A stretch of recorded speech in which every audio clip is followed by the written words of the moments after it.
И сегодня хочу рассказать про Сингапур. Я, конечно, не канал про путешествия, канал про часы, поэтому здесь будет рассказ и про город, и про часы.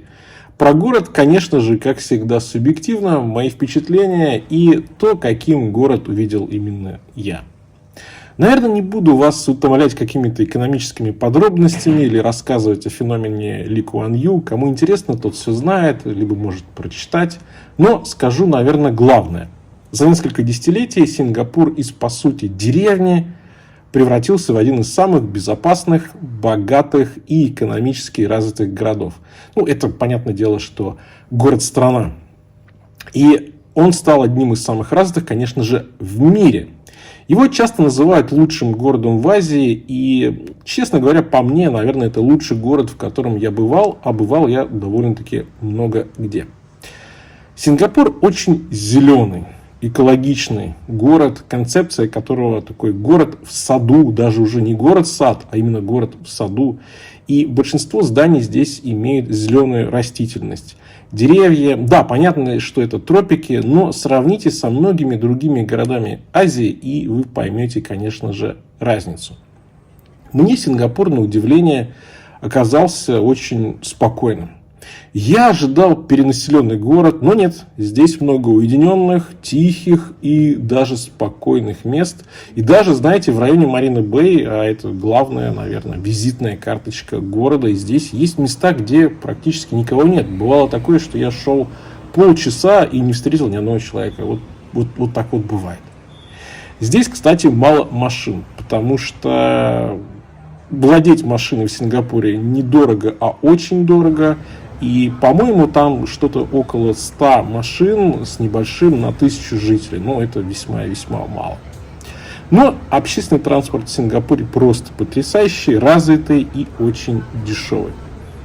Я остановился недалеко от центра, кажется, в малайском квартале, но на 100% не уверен, недалеко от метро Маунтбаттен. Здесь, как и везде, преобладают китайцы, их по стране примерно 75%, но много малайцев, да, и, возможно, много индусов. И в целом такая невысокая двухэтажная застройка, а также низкие цены на жилье и на ресторанчики, и всякую разную утварь, сувениры, продукты питания можно в этом районе найти. И довольно-таки дешево, несмотря на то, что в целом Сингапур достаточно дорогой город. Если, знаете, говорить про отличие от Гонконга, это, наверное, такой город, может быть, с одной стороны брат, а с другой стороны антипод. Я очень часто бываю в Гонконге, а в Сингапуре первый раз. Мне очень нравится Гонконг, его сила, мощь, ритм, да.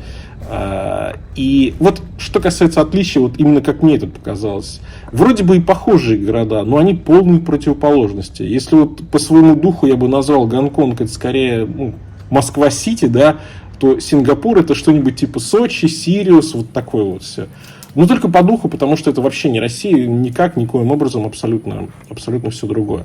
Гонконг такой жужжащий улей, везде толпы людей, все спешат, все чем-то заняты, такая мощь, движение всегда чувствуется. А Сингапур это такой чил, да, спокойствие, отдых, юг, да, как будто бы, но он южнее, чем Гонконг. Хотя и там, что интересно, это крупнейшие финансовые, банковские центры, порты, да, и Сингапур это, по-моему, то ли первый, то ли второй порт в Азии по объему. Они с Шанхаем конкурируют. Пожалуй, в Сингапуре находится лучший парк, в котором я бывал. Есть там такой парк, который называется Сады у залива, Gardens by the Bay. Это природный парк в Сингапуре. Он открылся в 2012 году. Находится на искусственно созданной территории, отобранной у моря. Здесь очень красиво днем, но вечером просто очаровательно, просто чарующе. Я там был именно вечером, очень атмосферно, аж до мурашек, да, таких эмоций я много лет не испытывал. Трудно передать, это нужно ощущать, наверное, самому. Что это такое? Это вертикальные сады высотой от 25 до 50 метров, которые увиты тысячами живых растений, от редких папоротников, орхидей до экзотических лиан. Днем деревья создают некоторую тень, которая защищает от солнца, а ночью все это оживает благодаря светомузыкальному шоу. Да.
между самыми высокими деревьями проложен подвесной мост, с которого открывается панорамный вид на сады.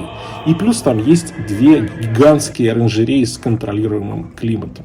И с этого парка можно дойти до Marina Bay Sands. Это, наверное, самое известное сингапурское здание.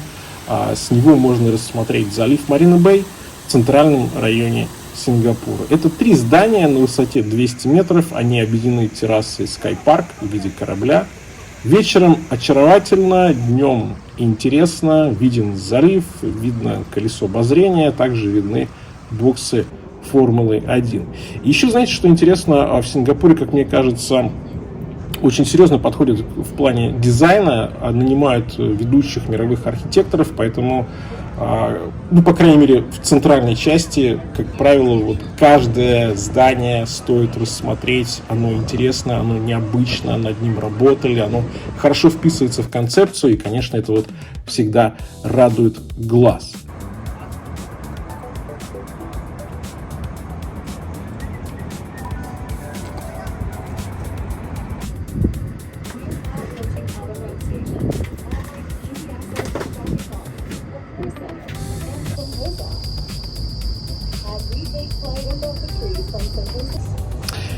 Что касается часов, то когда-то, наверное, можно было сказать, что Сингапур – это мировая столица микробрендов. Я думаю, что сейчас, наверное, стоит применять приставку X, потому что все-таки, понятное дело, по объему, по количеству впереди всех сам Китай, да, материковый Китай. Но, тем не менее, в Сингапуре огромное количество микробрендов по-прежнему. И дальше чуть-чуть позже расскажу про встречу с Zelos и Vario. А сейчас, наверное, про часы в Сингапуре хочется сказать. В целом, да, про покупку часов. В Сингапуре есть район у метро Orchard. Там десятки моллов, в которых располагается множество часовых магазинов. И что могу сказать? Выбор в основном наиболее такие известные швейцарские бренды. Rolex, Omega, Tudor, Patek Philippe, ну и так далее. По ценам чуть выше, чем Гонконг, но нужно учитывать, что в Сингапуре при вылете можно получить возмещение НДС. А в Гонконге, в принципе, НДС нет, поэтому у вас цены уже финальные. А здесь, в Сингапуре, жесткий закон относительно подделок, поэтому покупать можно относительно безопасно. Главное, что я на самом деле подметил, это то, что очень хороший выбор винтажных моделей Rolex и Tudor. И, наверное, такого выбора я не видел нигде больше, даже в Гонконге. Касательно официальных дилеров, здесь можно найти все массовые бренды, плюс особенно рекомендую аэропорт Ченги. Там есть редкие для Азии марки. Например, я зашел в бутик Nomos, и там полный модельный ряд свежих моделей по отличным ценам. Ну, собственно, по ценам официальным минус НДС. И мне кажется, это очень-очень приятно. К сожалению, немножко в этот момент спешил, поэтому себе ничего не взял, но рекомендую. Номосов там много.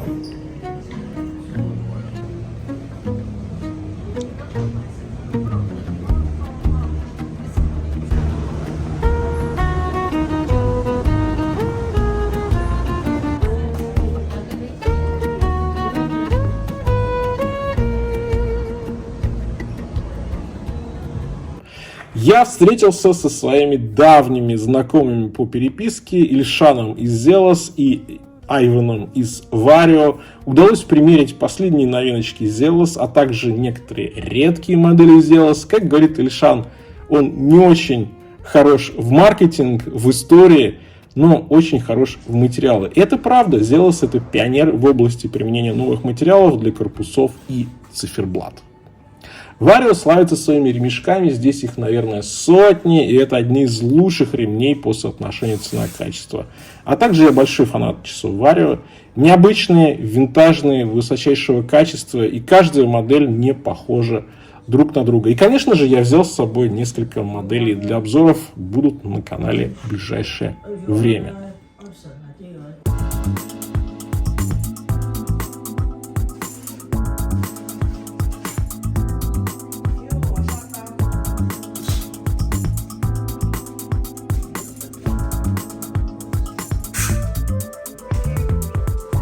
This is my bestseller, the trench. Yeah, still my bestseller.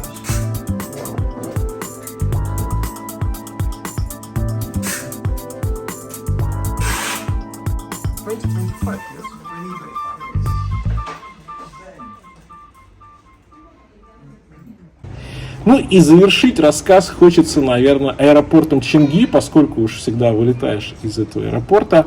На мой взгляд, это лучший в мире, он как по рейтингам, так и по моему впечатлению. Здесь есть классный развлекательный комплекс, который называется Джевел, украшение которого это огромный водопад. Просто потрясающие эмоции, впечатления, это прям ты попадаешь уже в какой-то тропический рай. Здесь много разных развлечений, кафе, магазинов, можно провести хоть полдня в этом аэропорте. Здесь только электронный вход, по паспорту прикладываешь и все, никаких пограничников, ни на въезд, ни на выезд, нет никакого досмотра на входе.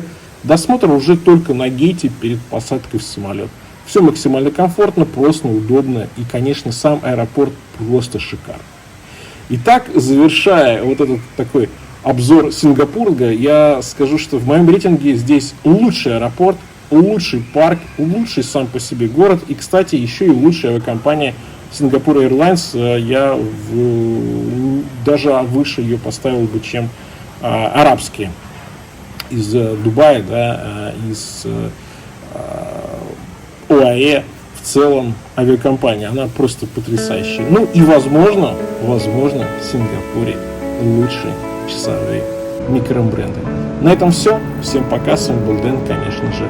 Увидимся.